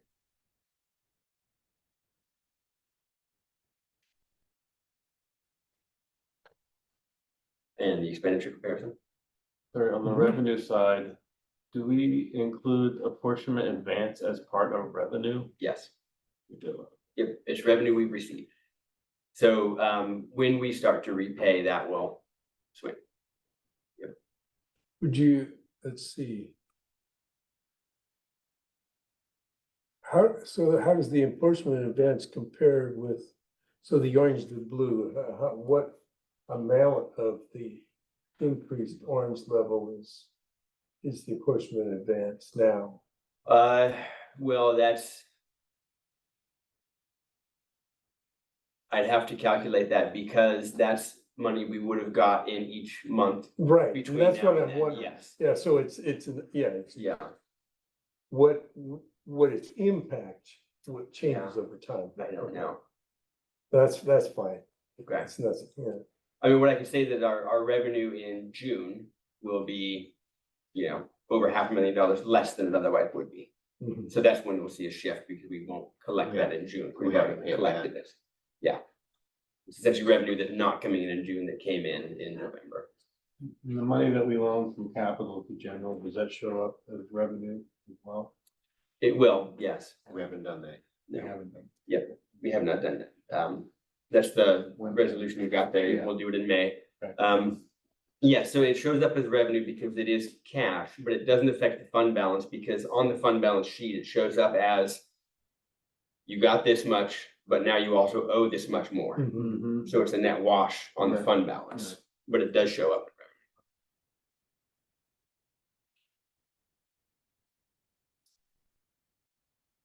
You see this year that revenue is above expenditure, and at the bottom there, you see the number. And also that it was because of a grant catch-up claim.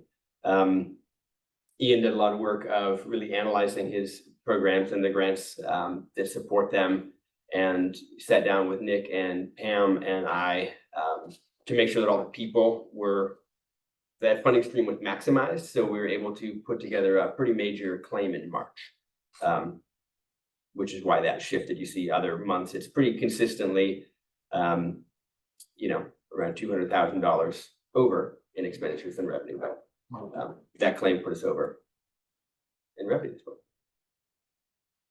And there it is, it was requested as a line graph as well, so you see that. And that's the monthly report. All right. Very good. Your graphs are working very well I hope so. well, yeah, to be able to visualize Mhm. where those numbers are falling. Thank you. Great. There are no questions. All right. Cool. Thank you. Thank you. Thank you for having me. Oh, one thing I didn't see in here, there was in the transportation vehicle fund, there's two $7 million figures in there that puzzled me, because What did I do in that? when you look at fund by fund, you sent, that was the third attachment you sent to us. Oh, you're talking about the cash balance. Yeah, so that one, sorry, so you're not in this one. Let me stop sharing my screen before have I already stopped sharing? Yes. Okay. I don't know why that one is like that. Yeah, where did? Debt service is kind of like that too. They don't total. So if you look, At the second to last line. Because we've never had $7 million to buy buses. No, and I don't know why that report is quirky like Can you that. hurry up and transfer that over to me? That would sound like an alcoholic would stash something in some closet. Is there money to buy electric school buses? It's $7 million. We'll buy all electric buses and burn it. Yeah, no, you can ignore that. I Okay, don't, I yeah, don't know why. the I report just generates wondered like if that. it's some fluke the computer threw out or what. Yeah, I mean, it's some fluke in the software, of the way that's been historically accounted for. Okay. And I haven't figured out how to fix it yet. Well, I'll put that on the when you 5-year find- plan. If you find, it, don't waste your time searching for it because I don't think it's real. But if you happen to find out what was going on, let me know. Okay, I will. Like, I'll put that on the 5-year plan and not really worry about it until we. Right, don't do our current worry, don't crisis. spend your time on it. Yeah. If you run into resistance to it. Okay, well, thank you very much. Super fun.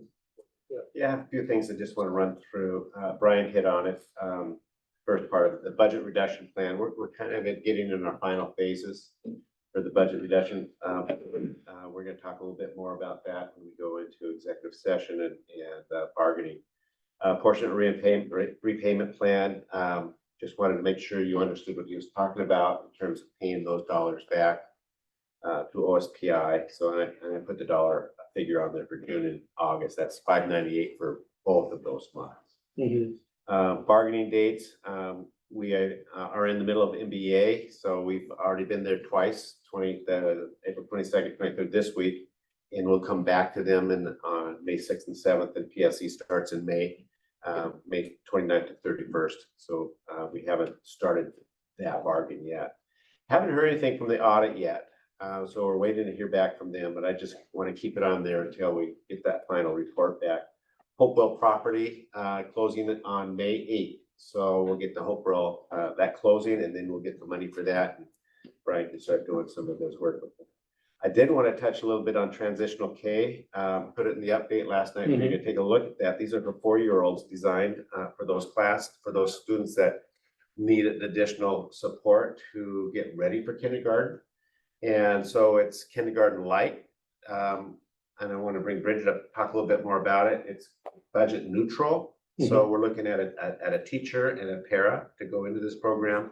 17, 18 kids would make that work. We're one of the last districts to implement a transitional K program. So I'm hoping that we can recruit some families and get on board to do that. And our primary goal is the Acme service area. Right. Are you gonna discuss that now or is Oh, it? am I? Well, I just wanted to Or put, after? just wanted to put that out there, and they're still working on the development of it and paperwork and things like that, but I do want us to continue talking about it so we can endorse it and move forward with it. What sort of timeframe are you talking about? Would it be starting this upcoming school year? October. So October is our time frame. It gives us time for, and we want to put it at Acme, gives us time to get information out to our communities, to start recruiting families. And we wouldn't staff it until we knew that we could, that we knew it had the students enrolled in it. So it's a great program. Many school districts are duplicating it. They're able to recruit in their service areas to pull that in.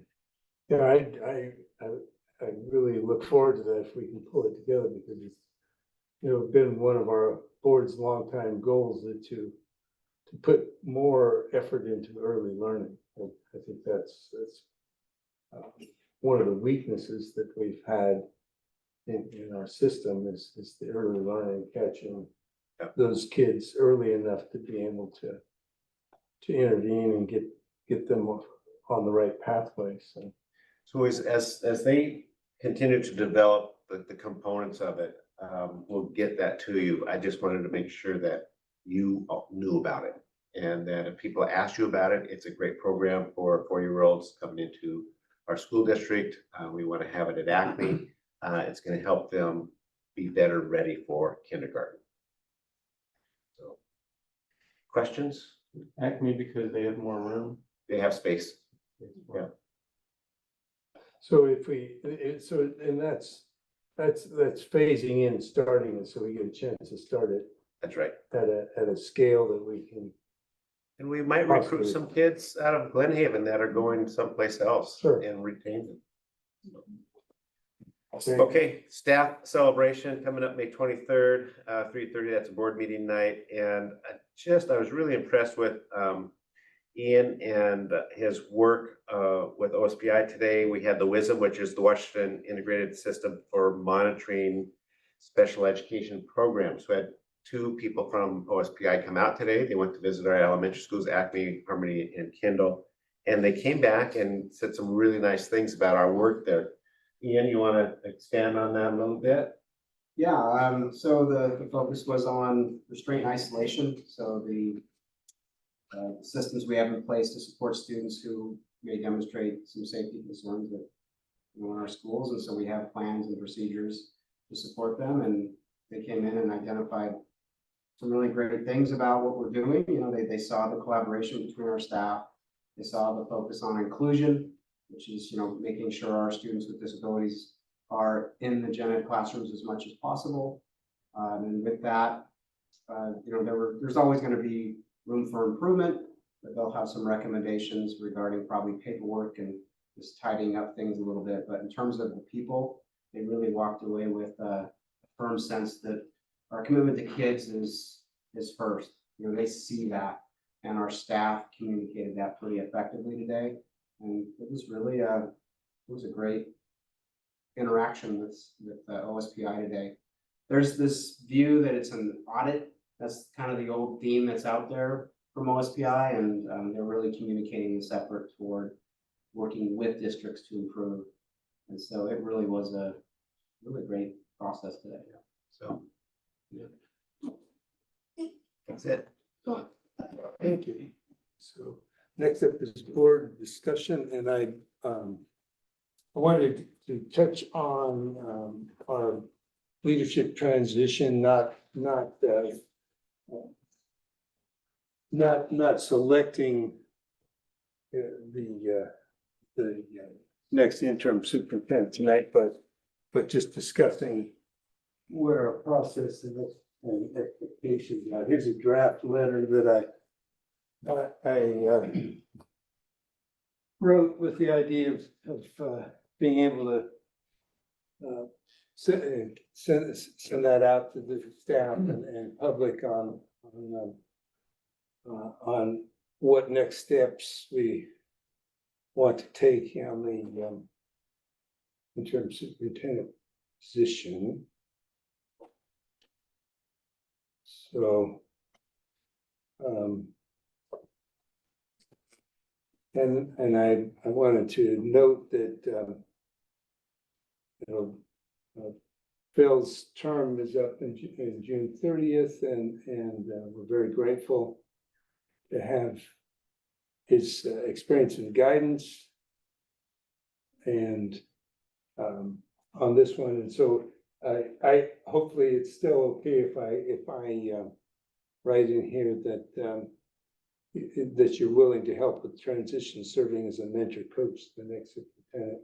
And in terms of your question on that, as far as any future permanent superintendent, what we've done in the past is each superintendent chooses their own mentor coach. So I probably wouldn't make a statement either one way or another, because they might decide to choose Phil if Phil's the one that makes the most sense. So I think we've always supported a new superintendent by giving them the opportunity to have a mentor coach. I think that it's really necessary, because otherwise it's a very lonely position. And you need to have someone to bounce ideas off of and help guide your Yes, I transition. thought, when you said Mr. Brockman is willing to help with the transition by serving as a mentor coach to the next superintendent, I thought what you meant to say was our next interim superintendent. Because that's what we're gonna have next as well, as an interim superintendent. Yeah, which is Just so it's confused, might be a little confusing if people think we're talking about the 25, 26 superintendent No, that makes versus. sense. Yeah. Yeah, I Yeah, see I what you're agree. saying.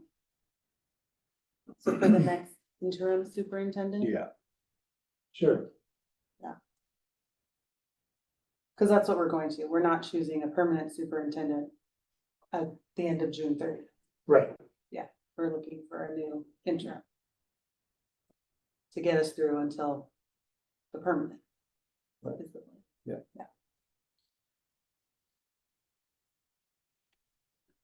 And I also wanted to, I did put in here, the board will decide between hiring an external candidate for interim superintendent or moving our current director of operations and HR, Mr. Nick Perigo, to the interim superintendent position. I wanted to get that out there at this point to give people a final opportunity to get feedback back to the board, both between now and May 9th, and then at the May 9th meeting before we, and I would propose that one of our items for the May 9th meeting be consideration of appointment of interim superintendent. So we would need to get that input back by that time. Can you ask Nick if he wanted to do it? I have asked Nick. Thank you, I Confirmed? appreciate, Yeah. yes, I appreciate the Okay. confirmation. Yeah, I didn't just throw that out there and say. Okay, Yeah, so then. that's a this- good question. Yeah, so this would go out to staff and then And I would like to put it on the district website. on the district website. I was gonna say, how does it get out to the community? So that would be that. One thing I could do, this could be the Wednesday update. Yeah, Oh, but I think I would like to get this out tomorrow, actually, Okay, to give people time, but you could repeat it on the Wednesday update. okay. But I'd like to get this on the website as soon as possible, because I want to give people time between now and May 9th is coming right up. And so give time for people to get back to the board either by email between then. And I did point out in here that we've been soliciting input on the interim superintendent position, at least since we hired Phil. We began, I wrote a letter to that effect in January soliciting input, and we've been receiving it too. We received input at our last secretary's meeting in different format that we've been receiving input. So I think that, I appreciate your last sentence here. We will plan for extensive staff and community involvement in the permanent superintendent search next year. It's probably almost worth underlining, just so Yeah. people don't feel like anyone's trying to pull a fast one and skip the process. mhm. Well, and I think that's probably about the same wording I used in January. well, instead of saying search next year, should it be starting in the fall? Because that's when the planning for that was going to be starting. You meant next school year, but yeah, you mean, not next calendar year, right? Next school year, okay.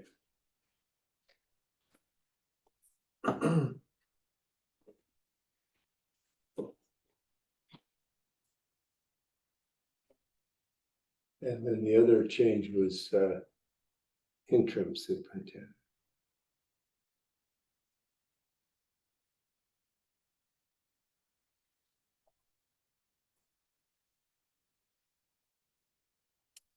Any other wording changes? So the last letter I put out,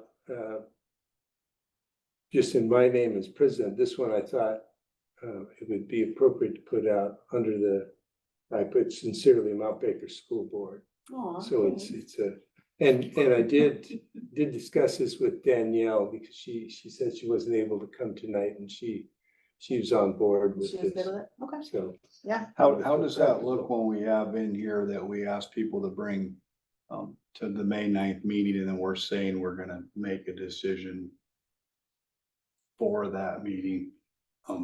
are we better off to put that off till the last meeting in May? to Well, make a decision? I think though, we're given a chance to provide email. Yeah. Prior to that time, so this is, we gotta give them. You know, I think we do need a date, and I think we need to give time for the leadership to make that transition, because we're kind of squeezing on Yeah, both no, ends. yeah, here, for sure. And I want to, I think we need to say one way or another. Then you can format the meeting, right? Like, so Yeah. public comment first and then board Board discussion discussion. and then Right, appointment. yeah, definitely. Yeah, we wouldn't have the public comment after the consideration. No. No, I don't want that. It's pulling it fast. Yeah. Yeah. But I think, you know, in rereading my previous letters, I realized that I had actually been asking for input for basically all year. Yeah. And Definitely. it was one of the things that came up in our fall meetings. I think you attended all the public meetings, so I think it's something that people have been aware of, that it's in the works. It's not, but I just wanted to kind of push that final, you know, speak now type of thing. Yeah. And I, you know, I hope by putting it on the website and sending it to all staff letter, we will get, you know, spark people to send Reach emails. out. What about would it be appropriate to do it on like the Facebook page or something? I don't know, like, I Because see we- more places. I don't the know, better. what do you think about that? Yeah, I mean, the way that Facebook page works is actually linked to our website. Okay, So traditionally, when you make a post on the website, you can click the Facebook button and it does it, the feed Okay. automatically. I don't know how that all works. Neither do I really, but I just know it occurs. Okay, perfect. Or an announcement to look for that on I don't know, just not everybody Yeah, watches these. and, Right. no, you that's, know, Really? so. Nine. I've been telling people. yeah, right. It's out there. All right, yeah, good for me. Yeah. Well, we can coordinate getting that, a couple word changes and figure out who's gonna put it on the website. Yeah, send it on, I think. Cool. Very good. Yeah, I'm glad to move ahead on that. And meeting schedule, of course, the May 9th is our next meeting. And then put on your calendars if you can fit it in, as Phil mentioned, the May 23rd retirement celebration. Before our May 23rd meeting in the same room here. What time does it start? What's that? What time does it start? 3:30, so you can, there'll probably be people lingering here till 4:30. 3:30. How, usually people linger about an hour, let's say 10, maybe, yeah. Or until the cake's gone. Okey-dokey. Okay, so now we will adjourn to executive session. We have one personnel issue and one bargaining update. Yes. And so we expect it to take half hour, 40 minutes, Give us 45 minutes. 45 minutes with no decisions to follow. We can sign the papers first.